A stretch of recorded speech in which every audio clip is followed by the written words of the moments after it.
Kalau melihat Pancasila seperti apa sih? Pancasila satu. Ikro, baca. Jadi melek literasi itu penting. Jenengan sudah biasa khotib Jumat. Kemudian dikongkon ya budal. Dikongkon, kalau sudah dijadwal ya tetap harus budal. Kenapa? Nah, Jumatnya bubar kalau jenengan kan betul, begitu. Betul. Kembali kita ke podcast Mata Hati. Kali ini kita masih bersama saudara-saudara saya. Salah satunya adalah Ustadz Imtihan As-Syafi'i. Beliau ini alumni Pondok Pesantren Nguruki. Dan Assalamualaikum Ustadz Imtihan. Dan yang kedua adalah Mas Sumardi. Mas Sumardi ini juga alumni dari Pesantren Nguruki, yang beliau ini adalah dulunya adalah salah satu elit di Jamaah Islamiyah. Kita tahu bahwa Jamaah Islamiyah ini adalah organisasi yang cukup legendaris di negeri kita, karena seringkali dikait-kaitkan dengan aksi-aksi ekstremisme. Tetapi kita akan mengulik lebih lengkap bagaimana sih sepak terjang Jamaah Islamiyah, terus kemudian bagaimana perjalanan dari Jamaah Islah yang dulu dan kemudian sekarang, karena 30 Juni 2024 Jamaah Islamiyah ini kembali ke NKRI. Assalamualaikum warahmatullahi wabarakatuh. Selamat datang di podcast Mata Hati. Podcast ini, alhamdulillah sehat semua ya, Tat? Alhamdulillah. Kali ini kita ngobrol-ngobrol santai aja, Tat, terkait dengan bagaimana sih masyarakat di luar awam itu melihat Jamaah Islamiyah itu seringkali menjadi momok gitu, masih menjadi momok, dan masih ada stigma-stigma terkait dengan organisasi ini. Ustadz Imtihan mungkin lebih dulu bagaimana bisa menjelaskan bagaimana perkembangan dan kemudian latar belakang apa yang memunculkan atau melahirkan Ustadz Imtihan masuk di dalam Jamaah Islamiyah. Ya. Assalamualaikum warahmatullahi wabarakatuh. Terima kasih sudah diundang di podcast ini. Moga-moga ini bermanfaat buat saya pribadi dan siapapun yang nanti akan menyaksikan atau mendengarkannya.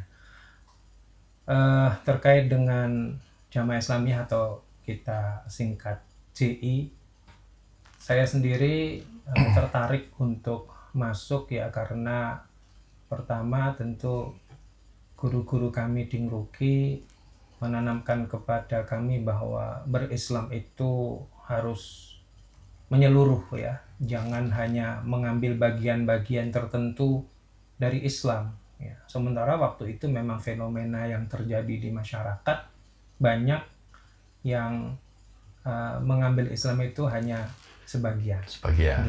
Semangatnya di situ ya, untuk masuk secara totalitas. Karena beragama kalau tanpa totalitas ya apa namanya ya harus ya. Nah, cuma yang nantinya menjadi benih atau api yang akhirnya menyampaikan kami ke titik ini adalah bahwa kami juga ditanamkan kepada kami satu prinsip bahwa berislam itu harus betul-betul pakai ilmu, ya, harus berilmu. Rujukannya Quran Sunnah, dan dalam memahami Quran Sunnah harus merujuk kepada bagaimana para pendahulu kita memahami, bagaimana mereka mengamalkan. Yang mana alhamdulillah ya, dari situ ya, dari kita mesti selalu berusaha mengkaji ilmunya para ulama. Ya. Memang kalau sering saya ungkapkan untuk teman-teman itu ketika saya mensosialisasikan berbagai macam hal ilmu-ilmu yang relatif baru, sebenarnya nggak baru-baru banget ya kalau karena sudah ilmunya para ulama dulu. Kita belum ngaji ke sana aja ya. Itu saya sering bilang sama teman-teman, ikhwan kita nih sebenarnya seperti beberapa orang buta yang mencoba mencari tahu apa itu gajah. Yep. Kalau kita baru pegang telinganya, lalu kita bilang gajah itu seperti tampah, maka kita salah. Gitu. Maka menyadari bahwa diri kita buta, kemudian kita punya keinginan yang kuat untuk terus mengkaji dan selalu tunduk kepada ilmu, itulah yang akhirnya alhamdulillah mengantarkan kami ke titik ini. Problemnya kan seringkali dengan semangat mengejar ilmu, giroh yang kuat, ada yang kebablasan. Betul. Gimana itu ceritanya? Ya, mungkin Mas Madi dulu lah. Gimana, karena Mas Madi ini santrinya Ustadz Indian kan sebenarnya bukan santri ya. Adik kelas santri. Gimana girohnya gimana? Gimana soal giroh untuk semangat belajar memahami terus kemudian kadang-kadang kebablasan itu, Mas Madi. Jadi ketika kita mempelajari ilmu itu tidak kita gabungkan dari seluruh lini ilmu yang ada, maka pasti akan kebablasan, Bapak-bapak. Sebagai contoh saja sing usul fikih. Yang karenanya kita juga bisa kembali kepada NKRI ini kan diantaranya kan berdasarkan kajian fikih maqasid. Itu kan di dalam usul fikih kan pembahasannya. Nah, ketika kita kebablasan memakai hanya usul fikih saja, kita hilangkan pembahasan akidah, maka ya seperti contoh obrolan tadi bahwa rokok itu menjadi wajib kan begitu, Bapak? Karena kita sholat itu kan khusyuk itu kan wajib. Khusyuk dalam sholat itu kan hukumnya wajib. Nah, sementara sekarang para perokok mereka itu kalau menyatakan tidak merokok itu kan terus pusing sehingga nggak bisa khusyuk. Maka ketika sholat, sebelum sholat wajib merokok. Sebagaimana wajibnya wudhu. Kalau kita melihat usul fikihnya seperti itu ya. Karena memang usulnya al aslu konteks ini usul fikih terkait dengan konteks ya. Lil wasail hukum maqasid kan begitu, Ustaz. Jadi artinya sarana itu dihukumi sama dengan hukum tujuan. Tujuannya kan khusyuk. Wajib kan? Atau kalau yang usul fikih lama kan malayatimu wajib illa bi fahuwa wajib kan begitu. Apa-apa yang sesuatu tidak sempurna kecuali dengan itu, dan suatu kewajiban tidak sempurna kecuali dengan itu, dia hukumnya menjadi wajib. Padahal ini adalah pertimbangan personal kan, kadang-kadang kan ada orang kusuk karena rokok, ada orang kusuk karena mungkin kalau sekarang ada sound horeg terus kemudian goyang-goyang kan jadi wajib. Jadi makanya jadi kebablasan kan kalau tidak mengkaji dengan secara total secara menyeluruh totalitas. Sama sedikit tentang itu, saya punya teman dia kalau sholat harus dengerin musik. Nah, itu kan begitu. Sampai segitunya kan dia jadi wajib baru khusyuk kalau dengerin musik. Musiknya Mozart atau ada. Nah, itu sama persis dengan teman-teman yang pada titik level yang jauh tadi, yang keras, yang ekstrim lah bahasa lebih mudahnya. Yang di ekstrim itu kan di situ. Jadi ketika dia mempelajari hanya inil hukmu illa lillah, ya sudah selesai. Iya. Itu tadi terkait dengan giroh untuk semangat belajar. Kalau kebablasan dan tidak terarah dan tidak ada perbandingan ilmu ya dengan ilmu yang lain, tidak diseimbangkan dengan ilmu yang lain, akhirnya bisa menjadi ekstrim seperti itu. Saya bahas sedikit. Jadi kalau dari pengalaman saya dan perjalanan saya dan juga perjalanan kami di antara yang alhamdulillah membuat kami jadi lebih terarah adalah materi-materi yang menjelaskan bahwa ada perkara-perkara yang disepakati mujma' alaih dan ada perkara-perkara yang mukhtalaf yang diikhtilafkan oleh para ulama, di mana sebenarnya para ulama kita dulu dengan sangat bijak sudah mewariskan bagaimana kita mesti bersikap untuk perkara-perkara yang disepakati dan untuk perkara-perkara yang diikhtilafkan. Untuk perkara yang disepakati memang kita tidak bisa tawar-tawar. Tapi untuk perkara yang diikhtilafkan, termasuk merokok tadi, kita harus toleran sama saudara kita yang memiliki pendapat yang berbeda. Saya ketika sekolah di Situbondo ambil jurusan tadi mendalami fikih, usul fikih, maqasidus syariah. Itu teman-teman saya bisa dikatakan mungkin 80% merokok. Kita sepekan sekali ada bahsul masail. Saya mau tidak mau gabung, tapi nggak bisa bertahan lama karena ruangan jadi penuh dengan asap ya. Asap rokok saya nggak kuat. Tapi saya di awal mesti ikut dan saya menghormati itu pilihan istihadnya kok gitu. Nah, menurut penglihatan saya nih ya, jadi banyak dari umat Islam ini yang belum memahami masalah ini sehingga jadi kebablasan tadi menganggap perkara yang sifatnya ijtihadi sebagai sesuatu yang disikapinya harus kenceng, total 100% itu ekstrim ya. Padahal enggak, harusnya untuk sesuai sifatnya ijtihadi itu enggak begitu. Apalagi ini hanya dalam konteks hal yang sederhana lah, rokok. Kalau dalam konteks negara misalnya, ini kan terkait dengan kalau kita masyarakat awam melihat JI ini kan dulunya ini kan juga perkembangan dari NII ya, Negara Islam Indonesia. Bagaimana NII melihat NKRI ini kan salah satunya menjadi macam toghut kan, negara toghut gitu karena tidak sesuai dengan akidah Islam. Seperti bagaimana menjelaskan itu? Ya, jadi kalau kita merujuk kepada kitab-kitab fikihnya para ulama, negeri seperti Indonesia ini memang para ulama memandang menjadi 3 pandangan. Ada yang memandang negeri seperti Indonesia ini sebagai negeri kufur, ya, tadi negeri toghut tadi. Ada memang yang punya pandangan seperti itu. Ya. Kemudian ada yang memiliki pandangan bahwa negeri seperti Indonesia ini adalah negeri Islam, negeri Islam, ya, karena umat yang ada di sana adalah umat Islam. Kemudian kalau kita melihat syiar-syiar yang ada adalah syiar-syiar Islam, ada adzan, ada sholat jamaah, ada sholat Jumat, dan tidak ada larangan untuk semua itu. Kemudian bahkan meskipun ada sedikit masalah sekarang ya, penyelenggaraan haji dilayani oleh pemerintah. Itu adalah sesuatu yang lain kan. Ya, betul. Jadi menurut pandangan yang kedua ini, Indonesia ini adalah negeri Islam. Kemudian ada pandangan yang ketiga yang memandang negeri seperti Indonesia ini dinilai sebagai negeri Islam enggak, karena hukum yang berlaku belum totalitas hukum Islam. Tapi kalau dianggap sebagai negeri kufur juga enggak, karena mayoritas penduduknya Muslim dan syarat-syarat Islam juga masih banyak yang dijalankan. Gitu. Nah, dulu memang kalau yang saya tahu, mohon maaf teman-teman ini kalau saya salah ya, tapi yang kami tahu di NII kita memahami bahwa Indonesia itu Darul Kufri. Kemudian kita terus mengkaji dan sempat kita punya pemahaman bahwasanya Indonesia ini adalah bukan Darul Islam tapi juga bukan Darul Kufri gitu.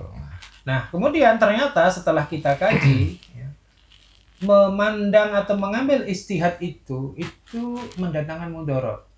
Sementara tadi perjalanan kami belajar fikih dan usul fikih, manakala memegangi satu pendapat itu menimbulkan mudarat, maka itu suatu kekeliruan. Benar.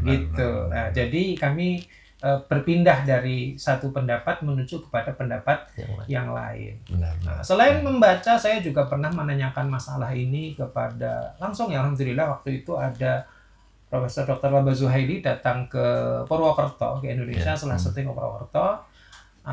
Beliau ada ceramah, kemudian saya sendiri alhamdulillah berkesempatan untuk bertanya kepada beliau. Pertanyaan umum sebenarnya, tapi menjadi dasar dari hal ini. Pertanyaan saya adalah, Syekh, bolehkah kita memilih pendapat yang menurut hitung-hitungan atau menurut dalil-dalil yang mendasarinya itu sebenarnya lemah, atau perasaan kita menunjukkan ini pendapat yang marju. Tapi kalau kita ikut pendapat itu lebih terhindar dari mudarat. Gitu. Boleh apa enggak, Syekh? Gitu. Beliau menjelaskan, memang harus seperti itu. Gitu. Apakah itu harus seperti itu? Harus seperti itu. Apakah itu bukan salah satu bentuk siasah saja, strategi saja untuk menghindar dari tekanan pemerintah yang sah, misalnya seperti itu? Kalau saya bilang, kalau saya bilang iya, kok terlalu naif ya? Ya. Kalau saya bilang tidak, jadi lihat saja nanti. karena kan apa itu Asumsi. perkembangan JI pasca peristiwa terorisme, kemudian JI berubah malah dibubarkan 30 Juni, orang juga berpikir jangan-jangan ini siasat aja. Ya. Seperti itu kan. Ya, betul. Kalau kemudian ada salah satu ulama yang mendalilkan seperti itu, apakah bisa menjadi pembenar seperti itu? Memang ini pertanyaan awam Ya. dan Nggak apa-apa. perlu dijelaskan gitu. Betul. Jadi memang muncul pertanyaan, bukankah itu sesuatu yang sifatnya istihad? JI berpindah dari satu istihad kepada istihad yang lain. Berarti masih akan ada dong orang-orang yang pakai istihad itu. Ya kita nggak bisa melarang memaksakan orang lain untuk mengambil pendapat yang mana. Itu kurang lebih sama lah seperti saya nggak akan bisa memaksakan orang untuk tidak merokok. Gitu. Itu menjadi tugasnya pemerintah nanti untuk meyakinkan, bagaimana caranya supaya orang-orang tidak mengikuti paham seperti yang dulu diikuti oleh JI, sama sepertinya bagaimana pemerintah mengajak masyarakat untuk tidak merokok. Kurang lebih sama, itu menurut saya ya, logika berpikirnya kurang lebih sama. Adapun kami sendiri, insya Allah kami komitmen bahwasanya dalam ilmu kami ini mendatangkan mudorot, maka kami bubarkan dan kami tidak akan pernah mendirikan lagi, tidak akan pernah kembali kepada Jamaah Islamiyah atau JI. Itu sudah menjadi prinsip kami. Gitu. Ya. Tapi sekali lagi kita tidak bisa memaksa orang. Gitu. Latar belakang sekarang kalau kita tidak bisa memaksa orang per orang, tapi latar belakang ideologisnya apa berubah. Kalau Ustaz ini Jadi latar belakang ideologis yang membuat kami berubah sebenarnya seperti yang sudah saya sampaikan tadi, Pak. Prinsip dasar dari datangnya syariat itu menjadi keyakinan kami, walaupun ini agak belakangan ya, karena progresivitas ilmu kami, dinamisnya ilmu kami ya dulu belum memandang seperti itu, belakangan memandang seperti itu. Datangnya syariat ini ditujukan oleh Allah Subhanahu wa taala untuk menghadirkan kemaslahatan dan mencegah kemudorotan. Itu jadi prinsip besar. Bahkan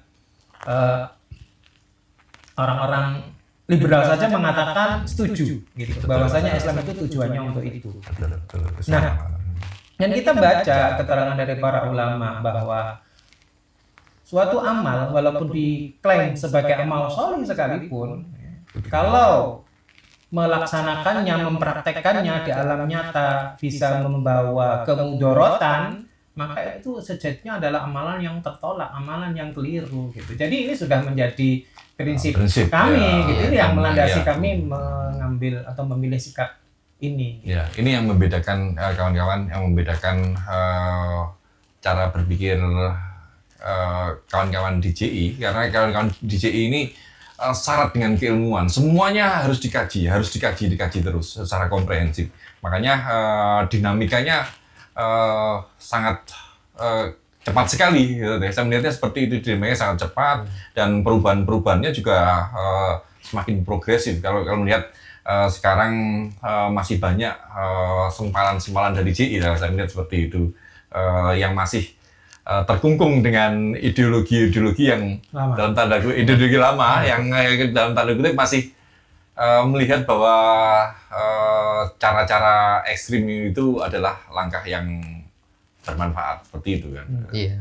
Kalau Mas Mardi melihat kawan-kawan di sempalan itu seperti apa, Mas Mardi? Mas Mardi ini punya santri banyak terkait dengan kawan-kawan yang masih menyempal ini. Gimana? Sebenarnya mereka tidak mau melanjutkan ngaji itu faktornya karena memang kadang tidak mau menerima ilmu. Itu yang paling utama. Yang kedua, faktor giroh yang jenengan sebutkan tadi itu sangat berpengaruh pada mereka. Jadi ketika mereka disampaikan ilmu itu sudah lah kudune kan ini kan begitu. Yang mau resisten ya. Nah, ini kebiasaan kami begini dan itulah yang paling benar menurut kami. Nah, ketika kita sampaikan ilmu, mereka yang menerima kan terus ikut kita. Betul. Terus nggak mau menerima ya sudah.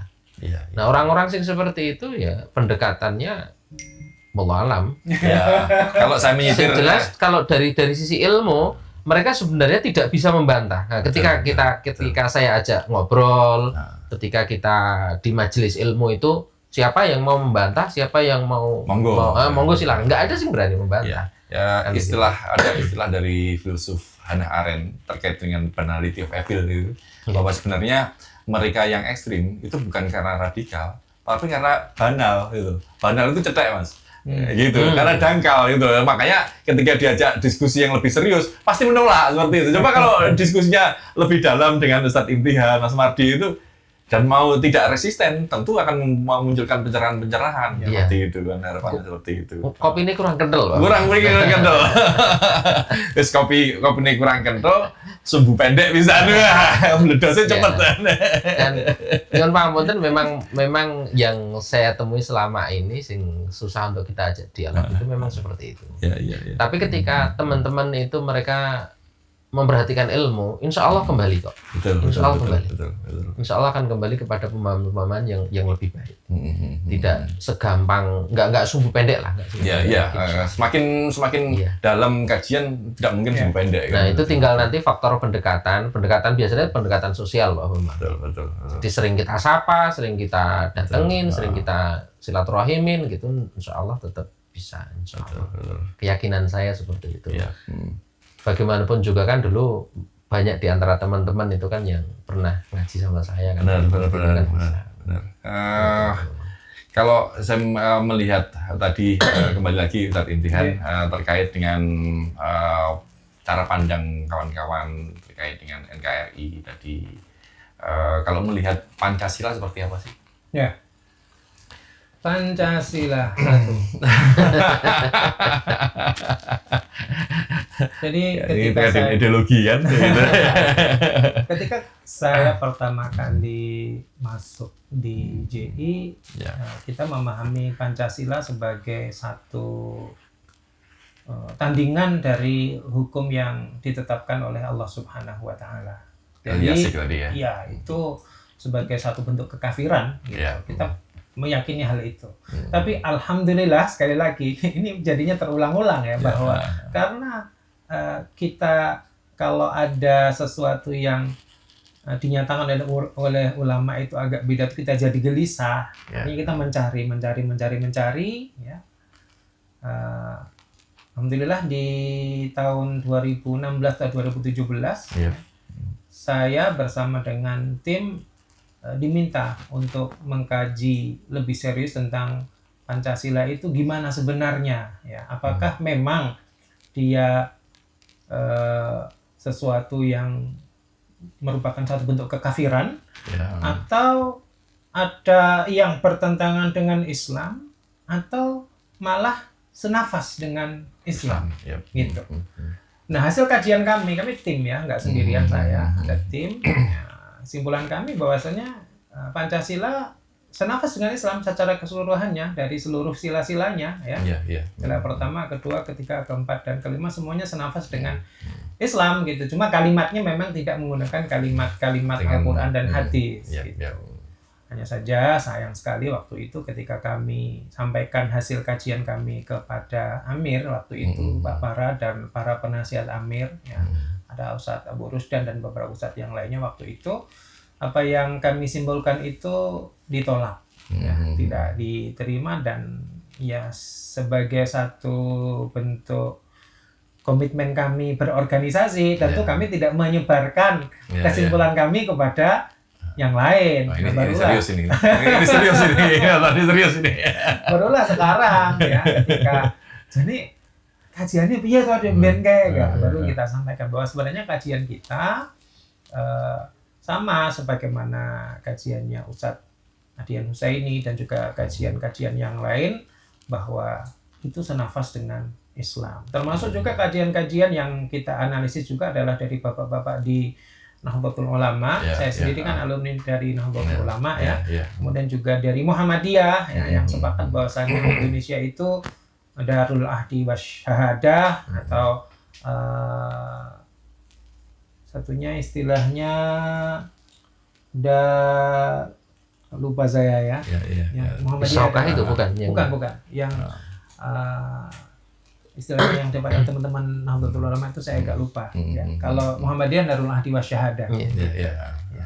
Yang mana itu ya sudah kita mesti mengisi kemerdekaan yang sudah diperjuangkan oleh para pendahulu kita dengan amal soleh terbaik yang kita lakukan, yang bisa kita sumbangsihkan begitu. Benar. Itu perlu disosialisasikan, Dan. Ini insya Allah. Ini salah satu bentuk sosialisasi. Jadi memang semangatnya memang ya bagaimana mengisi negara yang kita cintai ini dengan sesuatu yang bermanfaat. Karena prinsip besarnya Islam itu kan bermanfaat. Betul. Gitu. Semangatnya di sana gitu. Dan memang kalau kemudian muncul selama ini perjalanan proses seperti ini proses saja kan. Bagaimana dari NII kemudian menjadi JI, terus kemudian ada sempalan-sempalan, ya kita berharap sih kawan-kawan yang lainnya juga sering mengupas lebih dalam dengan Ustadz Imtihan, dengan Mas Mardi dan yang lain-lainnya, sehingga bisa ada pencerahan-pencerahan. Kalau sudah terpaku dengan ideologi, ini akan menjadi dangkal gitu loh, tidak akan progresif, dan nilai kemaslahatannya pun juga akan nyaris hilang kan, seperti itu. Maaf, saya salah sedikit. Sekalian iklan ini ya. Ya mau. Jadi kan beliau sampaikan tadi agar apa yang pernah kita kaji itu sedikit banyak disosialisasikan gitu ya. Iya, betul. Sudah ada di harus ini. Oh gitu. Sudah ada di buku ini. Sing bab mana, Tad? Saya sudah baca loh. Kalau Anda belum mendapatkannya, berarti atau mungkin separuh kedua. Di bagian kedua. Bacanya masih separuh ini. Aku berarti belum tuntas. Memang artinya ini pesan juga, bukan hanya untuk jamaah, tapi juga buat kaula muda ya, bahwa membaca itu penting gitu. Membaca itu penting, sama seperti ayat yang pertama, Iqra, baca. Jadi melek literasi itu penting. Moco sing akeh itu. Karena kalau membaca itu juga harus ada bimbingan dari sesepuh, dari para guru, para ustadz, sehingga ada arahnya. Jadi tidak menafsirkan sendiri kan, seperti itu. Kalau tafsirnya sendiri, waduh, bisa kemana-mana. Bisa menjadi tatoruf, Pak. Apa ya? Terus dijelaskan, terkait kemarin saya tanya Mas Bravo sempat menyampaikan tentang tatoruf itu, bagaimana sih praktek tatoruf itu? Kok bertanya bagaimana praktek tatoruf yang sebenarnya itu seperti apa? Tapi tatoruf itu bahasa bukan bahasa syar'i, Pak. Jadi mesti harus dijelaskan lebih detail sama. Iya. Jadi masyarakat awam biar tahu lah. Tatoruf itu kan asal katanya dari kata torf. Torf itu ujung. Ujung itu ya kalau pemahaman biasanya ada ujung kanan, ada ujung kiri. Jadi tatoruf itu ekstrim berarti. Ekstrim kiri, kanan, ada ekstrim kiri gitu. Sederhananya begitu. Nah, ekstrim kanan biasanya identik dengan tekstualis. Dan jujur sebagian dari teman-teman JI dulunya juga terpapar paham tekstualis dan akhirnya mendapati kebingungan sendiri ketika menjadi orang-orang yang tekstualis. Misalnya ini Pak, ada masalah takfir mengkafirkan orang lain. Dia akan kebingungan ketika ada baca teks hadis, barang siapa yang tidak mengkafirkan orang kafir, maka dia kafir. Nasihat jelas. Nasihat jelasnya seperti itu. Akhirnya bingung dewe, akhirnya kabeh kafir. Termasuk bapak ibu semua kafir. Mergo apa orang mengkafirkan orang kafir. Padahal itu kan nggak seperti itu. Padahal para ulama menjelaskan, ini supaya tidak tatoruf jelas, dan sebenarnya bukannya masalah kafir nggak kafir ya, semua banyak hal, betul. Ada sisi ekstrimnya, yang kiri juga begitu, ada sisi ekstrimnya gitu. Maka ditarik ke tengah lah. Agar tidak ekstrim makanya harus dalam. Betul. Dalam harus radikal. Karena radikal itu dari kata radik kan, mengakar dalam. Ini bahasa radikal bisa salah paham nanti. Makanya yang perlu dijelaskan di sini, yang menjadi masalah itu ekstrim. Kan? Bukan radikal. Bukan radikal sebenarnya. Ini kawan-kawan apa itu BNPT atau Densus harus memahami ini karena kalau keliru ya ini yang radikal ini malah dijadikan ekstrim malah repot dicabut dari akarnya. Maksudnya radikal itu yang ekstrim. Iya. Konteksnya seperti itu lah. Tapi kadang-kadang kan ketika diksi itu keliru akhirnya geraknya juga betul keliru seperti itu. Makanya harus redik memang. Betul. Supaya kita tidak menjadi salah satu sisi ekstrim kanan atau kiri tadi. Ya, betul. Itu yang terkait dengan tatoruf itu. Makanya memang ringkasnya begitu. Kalau mau dibaca lebih detail ya ini ada buku. Bagaimana dulu sebagian ya bisa saya katakan begitu teman-teman di JI memang memiliki paham dan praktek tatoruf. Memang ada seperti itu. Tetapi alhamdulillah kalau saya sendiri ya alhamdulillah saya merasa diselamatkan banget oleh Allah dari sejak masuk. Komitmennya kepada ilmu, kemudian itu juga dikasih jalan untuk belajar terserius, ya. Menyiapkan materi-materi kajian untuk teman-teman MTI MTI ya betul ya. Kemudian mendalami satu-satunya saya yang diberi kesempatan untuk mendalami fikih usul fikih maqasid di Situbondo. Diutus resmi beliau Pak. Resmi saya. Gitu. Resminya tapi resmi tentu saja Mahat Alianto. Resmi Mahat Alianto. Nggak mungkin dong resmi Jamaah Islamiyah. Iya. Saya diutus resmi dari Mahat Alianto mengkaji itu dan itu akhirnya yang menyelamatkan kami, bisa kita katakan seperti itu. Dan itu juga diungkap lagi di buku ini. Dan lagi-lagi ini hak selling banget ini. Mas Pak Jenderal, Pak Sentot ini perlu di-endorse terus ini. Karena promosinya terus-terusan ini. Tapi enggak, ini terkait buku perjalanan kisah Jamaah Islamiyah ini memang detail ya, detail terkait bagaimana menjelaskan stigma-stigma yang selama ini muncul seperti itu. Dan memang penting jangan sampai bahwa karena saya melihat kawan-kawan di stigma ex-JI, ex-teroris kan nggak seperti itu kan, padahal di JI sendiri kajian-kajiannya sangat dalam gitu loh. Memang ada yang dalam tapi ada yang ekstrim deh. Ada tetap selalu ada. Betul selalu ada seperti itu. Tinggal bagaimana kita menyikapinya seperti itu. Kalau sekarang terkait dengan harapan pada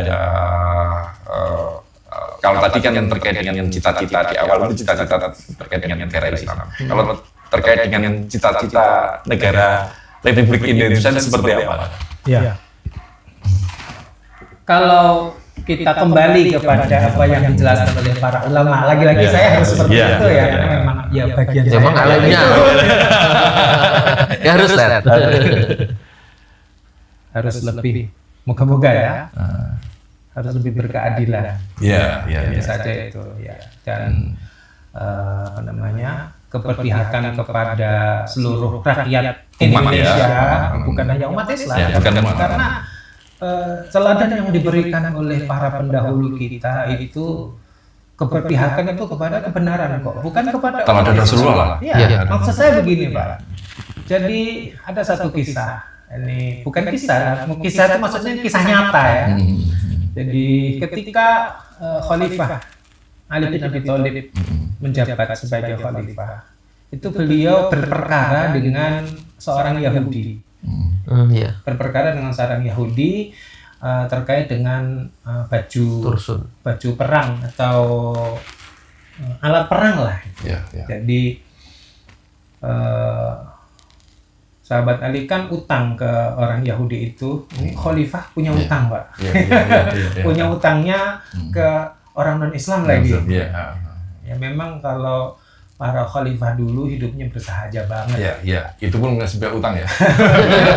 Ini bersahaja sekali. Iya. Nah, berarti mepet. Mepet banget gitu. Nah, baju besinya digadaikan. Iya. Gitu. Nah, terus baju besi itu diklaim menjadi miliknya si orang Muslim, Yahudi ya, itu, ya. Muslim itu. Gitu. Nah, karena berperkara, ini baju milik kami, baju besi milik kami, tolak bahkan milik kami jadi kembalikan. Uangnya saya kembalikan ini. Gitu. Nah, dia nggak mau. Iya. Gitu. Lalu dibawa ke pengadilan lah ya. Iya. Ke pengadilan asal waktu itu yang menjadi qadhi atau yang menjadi hakim ya. Ini hakim menghakimi khalifah ini berarti hakim agung nih ya. Iya. Pengadilan tinggi nih. Pimpinan negara ini. Itu namanya Shureh. Iya. Shureh seorang tabi'in. Nah, beliau tentu saja Tabi'in menghakimi sahabat lagi. menghakimi sahabat lagi. Iya. Betul. Khalifah Ahli lagi. Ahli lagi. Nabi Thalib. Kalau orang Jawa bodoh ya kan.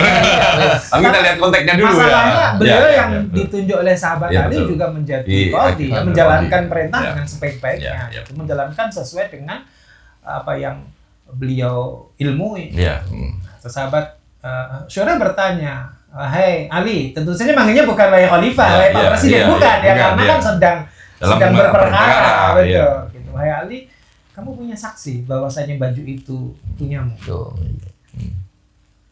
Sahabat Ali bilang, "Punya. Aku punya saksi." "Siapa saksimu?" "Anakku."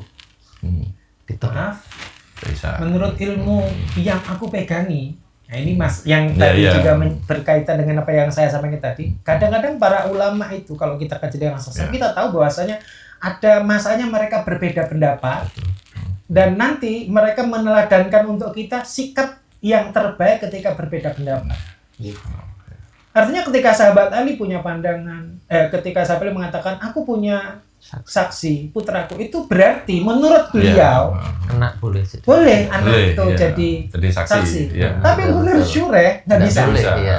Ada Anak nggak kepentingan bisa. ya, bias Iya, kepentingan. iya, ada ini bias ya. kepentingan. Menurut beliau begitu gitu. Ya. Akhirnya diputuskan Ali kalah. Ya. Baju itu miliknya orang Jadi. Yahudi. Gitu. Lah coba kalau pengadilan sistem pengadilan di Indonesia bisa seperti itu, Waduh. Masya Allah. Gitu ya. Itu yang kita harapkan nanti. Itu cita-cita Pak Bambang. Cita-citanya seperti itu, Pak. Makanya memang lagi-lagi tujuan itu adalah kemaslahatan umat, keadilan seperti itu adalah Terus universal. iya fitrah manusia sebenarnya. Karena lagi bukan hanya buat umat Islam, Bukan tapi umat buat semuanya. manusia, Iya, ya. buat seluruh. Artinya ya semangat kawan-kawan DJI sebenarnya juga ke arah sana ya. Iya, iya, Bagaimana Bang. kalau Qurannya gitu, iya, Bang. Qurannya seperti itu gitu loh. Makanya Qurannya seperti kalau itu. ya lagi-lagi kita berharap ya negara juga harus seperti itu. Jadi memang ini sebenarnya bukan cita-cita yang ekstrim, cita-cita yang mulia gitu loh ya. Oh adil kok, ya, semua orang butuh adil, butuh sejahtera seperti itu. Iya. Oke, dalam tataran praktek itu tadi kan ide-ide besar ya, Iya. harapan-harapan besar. Dalam tataran praktek apa yang dilakukan oleh kawan-kawan ex-JI saat ini? Iya. Sebenarnya praktek yang kami lakukan, kami sampaikan, kami bawa ke masyarakat itu tidak berubah, Pak. Ya, karena pengajaran tentang prinsip-prinsip seperti ini sejak sebelum pembubaran sudah kita sampaikan. Ya. Mungkin bapak-bapak atau siapapun bisa menelisik ya jejak digital saya di YouTube, apa saja yang saya sampaikan, insya Allah akan mendapatkan penjelasan-penjelasan dari saya terkait misalnya tadi ya, ketika berbeda pendapat itu seperti apa. Akunnya apa tadi? Oh, saya nggak punya, cuma ada cuplikan-cuplikan. ketik saja Imtihan Syafi'i, nanti akan keluar Akan keluar ya. kajian-kajian yang direkam oleh teman-teman di berbagai daerah. Itu saya belum bikin akun gitu. Karena apa itu petua Ustadz ini dibutuhkan. Berarti perlu akun khusus Tet? Aku Pak Bambang, ya? ada akun khusus itu. Official Tet, official. Moga-moga ketika nanti. Amin. Ya apa itu ya amal soleh Soleh, kita lah ya, iya. amal soleh kita ya seperti itu menyampaikan ilmu kan meskipun sedikit apalagi banyak gitu. Cuma ya saya kan taunya hanya yang bidang dakwah, Iya. keilmuan Iya. gitu ya. Mungkin Ustadz Sumardi malah bisa memberikan tambahan yang lebih yang selain di lapangan. di lapangan Betul, ya. betul, ya. Gimana? Kalau untuk ngaji tetap Pak Bambang. Ya, tetap ngaji. Walaupun nyun pangapunten ini kisah Pak Bambang, nggak apa-apa ya. Ya enggak. Jadi ketika JI bubar itu betul-betul kita itu down Pak Bambang. Ya. sempat down ya. Wah, Masya Allah. Kayak saya itu seingat saya hampir 6-7 bulan beraktivitas apapun tuh kayak nggak ada roh betul. Terus lemes begitu. Karena sebelumnya juga Mas Mardi sempat ke Moro, ke Poso itu ya. Apa bisa memberikan dampak juga ya Mas ya? Ya ketika itu sudah. Bongkar-bongkar kenangan lama ini jadinya. Ya betul. Ya itu mungkin memberikan dampak ya. Ya Ya, ibaratnya bisa. kita itu hidup dari kecil itu di situ. Ya, ya. Tiba-tiba rumah itu dibongkar. Kan kita Ya. kami tenggengen kalau orang Jawa ya Pak Bambang. Nah, Ya.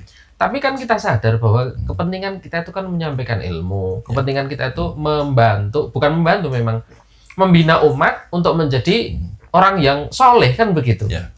Saya ingat betul dulu wasiat Mullalam kayaknya juga wasiat beliau atau malah wasiat antum kita Ustaz. Masa? Jangan cuma sekedar jadi rojulun soleh itu loh. Oh ya. Nah, itu seingat saya juga wasiat beliau. Jadi antum itu lulus dari An-Nur, jangan cuma sekedar jadi rojulun soleh, tapi jadi rojulun musleh. Nah, kalau kita terhenti totalitas Apa itu untuk maksudnya? tidak Jelas. Maksudnya apa itu? Oh, gitu. Jelasin, ya. Kalau- Rojul muslim itu apa? rojulun soleh itu kan untuk sendiri, Ya, baik untuk sendiri. Soleh untuk sendiri. Iya. Sedangkan rojulun musleh itu kan memperbaiki, siap untuk memberikan andil kepada umat supaya lebih baik kehidupannya. Itu tentunya kehidupan keagamaannya Ya, kan ya, gitu Pak ya. Bambang. Bukan sosial ya kalau bisa alhamdulillah, Ya, ekonomi mengikuti kalau bisa lah, alhamdulillah. ya. Tapi kan yang paling utama kalau namanya Ya. lulusan mat ali kan kehidupan agamanya. Ya, ya. Karena itu pasti mengikuti nanti. Ya.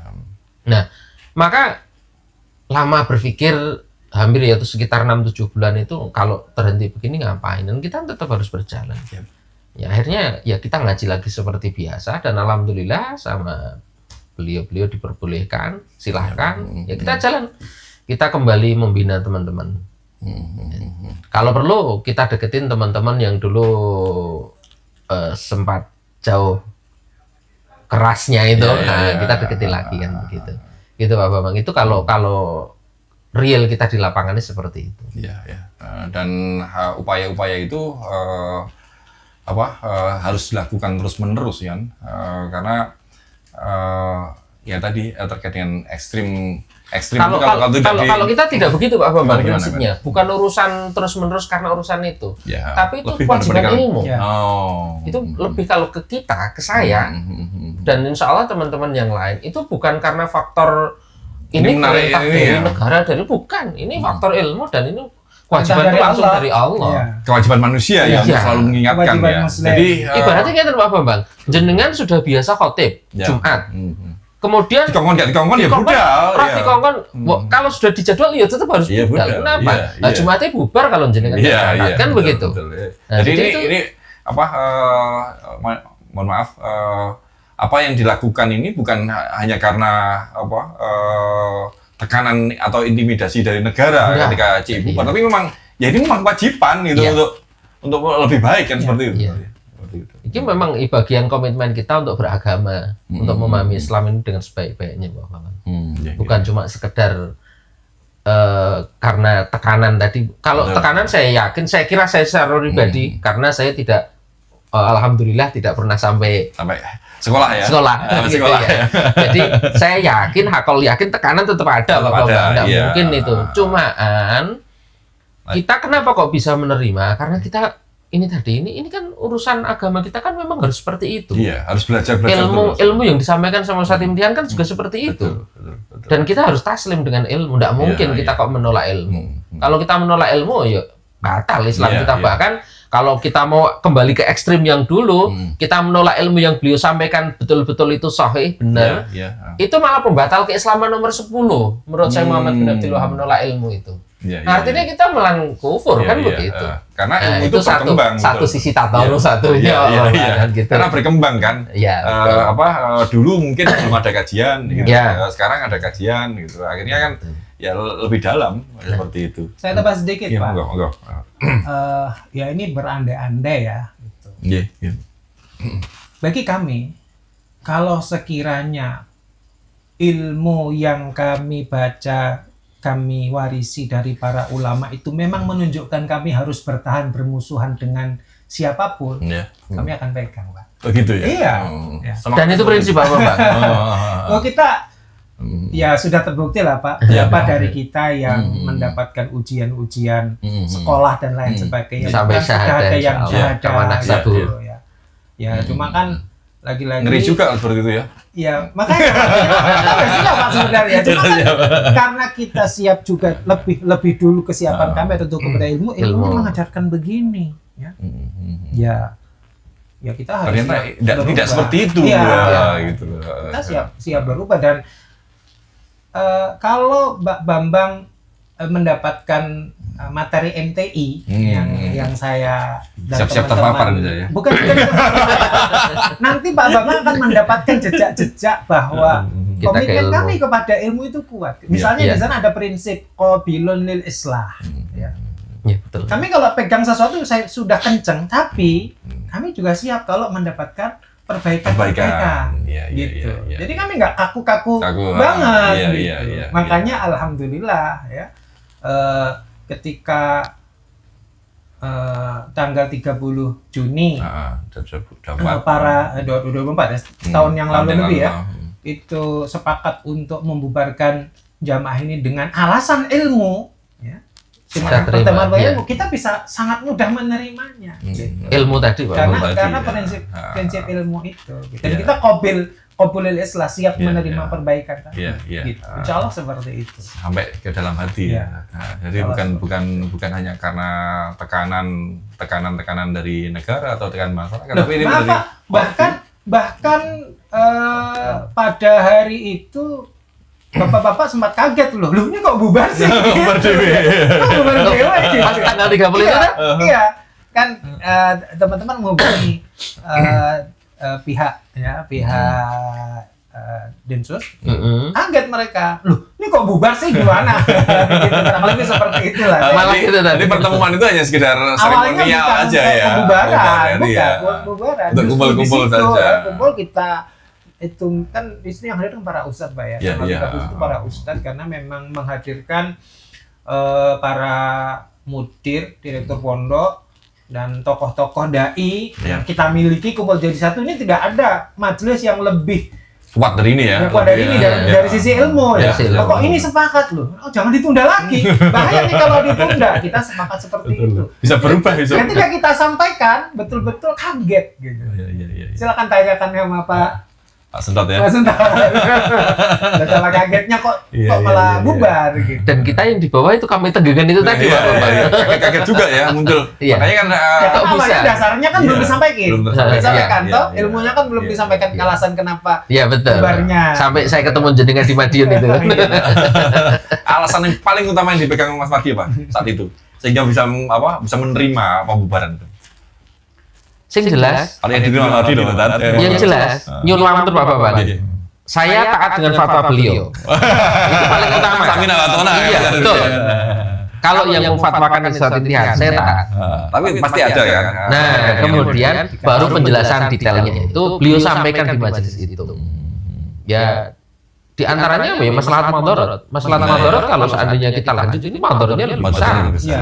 Bagi pribadi, bagi Negara, bagi masyarakat, bagi masyarakat. bagi masyarakat. Madharat itu kan meliputi kalau dalam kajian Al-Maqasid ya kan 5. Yang paling tinggi nih madharat padahal. Madharat agama Yap. ya, itu kalau kita teruskan kita malah tidak bisa berdakwah. Berarti kan bermudarat buat Betul bagi agama. Iya. Gitu. Wong kita tidak seperti itu. Paham Pak ya? Kenapa Iya. kita sebenarnya nggak seperti Yang nggak tatoruf itu, cuma Iya. kan Ekstrim. dicap, Stigma. sebagai tatoruf, sementara kita memiliki kesulitan untuk menjelaskan kami nggak seperti itu loh. Mendapatkan ini momennya, momen untuk setelah ini kayaknya kami akan bisa menjelaskan kami itu seperti apa sebenarnya. Iya. Malah terbuka ya Bapak. Iya. Kan memang seperti itu. Harus juga, iya. Kemudian yang kedua, maslahat nyawa. Yang paling utama, ini seperti yang beliau sampaikan tadi, kita itu kalau keputusannya istimata ya, Cari mati.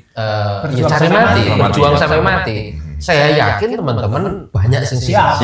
Hanya Bapak. Dan itu ya seperti saya sampaikan sami'na wa ata'na, jalan akan gitu. Tapi kan tidak seperti itu. Iya, tadi mudarat lagi. Yang kedua nyawa atau jiwa, kemudian akal. Ini ada beberapa teman yang memang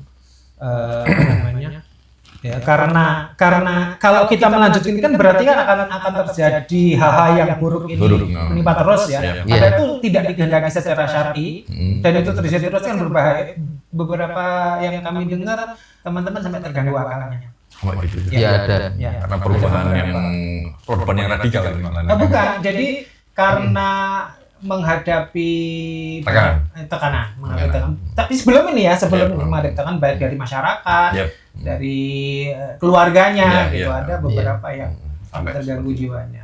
Gitu. Kemudian maslahat harta, harta dia terbuang sia-sia kan. Kalau yang terakhir sih enggak sih ya. Kehormatan enggak, insyaallah masih terjaga. Alhamdulillah ketika menyikapi kami pun para aparat tidak sampai ke yang merusak kehormatan. Gitu. Jadi yang 4. Ya. Alhamdulillah.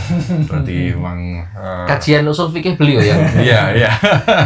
Itu memberikan dampak yang sangat besar ya. Bukan hanya pada organisasi tapi juga bagi bangsa dan negara kita. Insyaallah seperti dan bagi masyarakat.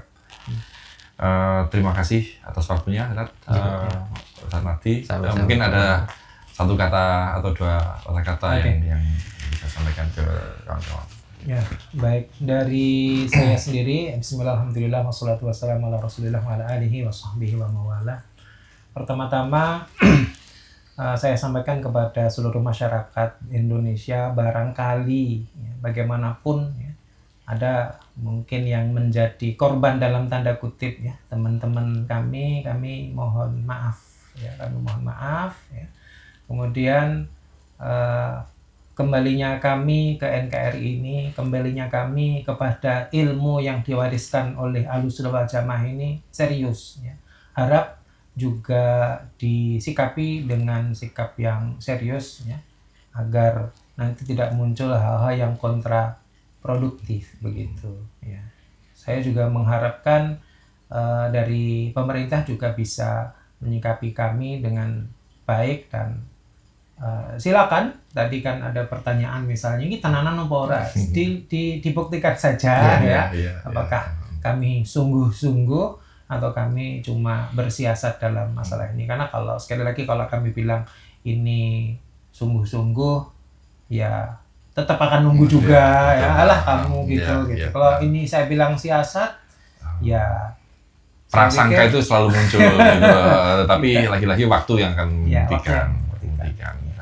Dan yang terpenting adalah semangat untuk bermanfaat bagi insyaallah seperti itu dari saya.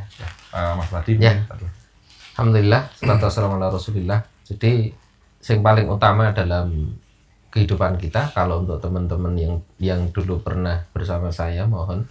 Jadi prinsip bahwa kita harus memberikan yang terbaik itu tetap kita pertahankan, sehingga ketika kita beramal untuk kebaikan masyarakat, terutama negara dan masyarakat, itu juga dengan semaksimal yang kita mampu, termasuk ketika kita memperbaiki umat dari keburukan-keburukannya, dari kemaksiatan-kemaksiatannya, ya kita semaksimal mungkin, tapi dengan cara yang betul-betul sesuai dengan tuntutan syariat, tidak keluar dari nas-nas yang ada, tidak keluar dari masoleh yang memang itu diinginkan oleh din ini, sehingga tidak akan terjadi kembali pada satu sisi ekstrim. Nah, jadi itu yang lebih utama untuk pesan saya untuk teman-teman semuanya. Ya. Yang satu lagi mungkin ini tadi mungkin ke kawan-kawan mantan atau mantan GI ya. Tapi untuk generasi muda yang perlu disampaikan. Kalau generasi muda sebenarnya lebih gampang, Bapak. Jadi pesan saya kalau ke generasi muda banyak baca. Ya, sama pesan. Banyak thalabul ilmi. Betul. Karena dengan itulah yang akan menyelamatkan. Iya, atau melek literasi itu wajib. Satu-satunya yang menyelamatkan kita itu ilmu, insya Allah. Betul. Ya, karena Ibnu Rajab sendiri kan sampai mengatakan di Jamil Ulum kan, Ya. Jadi takwa itu urutannya setelah paham apa itu takwa, kewajiban kita untuk meninggalkan yang dilarang itu tadi itu, kan setelah itu ilmu. Mana mungkin kita bisa meninggalkan sesuatu yang dilarang ketika kita tidak punya ilmu. Nah, maka ya ilmu. Sekali lagi kalau untuk generasi muda, ilmu. Jadi ketika ada doktrin yang tanpa ilmu, tinggalkan. Nggak perlu itu kita ikutin. Jadi ketika ada satu penyampaian kok seakan keras, ekstrim banget begitu ya, tanyakan kepada ahlul ilmi. Ketika tanyakan kepada ilmu, insya Allah akan didudukkan, akan terselamatkan. Jadi ngeten, itu pesan kalau untuk terutama para pemuda yang gampang sekali untuk dipengaruhi. Kembalikan kepada yang masih semangat mengejar ilmu, tapi jangan sampai ekstrim. Betul. Harus lagi-lagi tadi harus radikal, harus lebih dalam. Bukan banal. Dan harus kritis. Harus kritis. Kritis, betul. Jangan gampang mudah terima doktrin. Betul. Kalau nggak kritis, saya selalu pesan sama santri-santri saya, kalian udah mahasiswa harus kritis. Bahkan kalau perlu ada ustadz yang menyampaikan di podium, tapi itu ekstrim. Kritik saja kan begitu. Itu soal adab aja ya. Adab bagaimana menyampaikannya itu. Oke.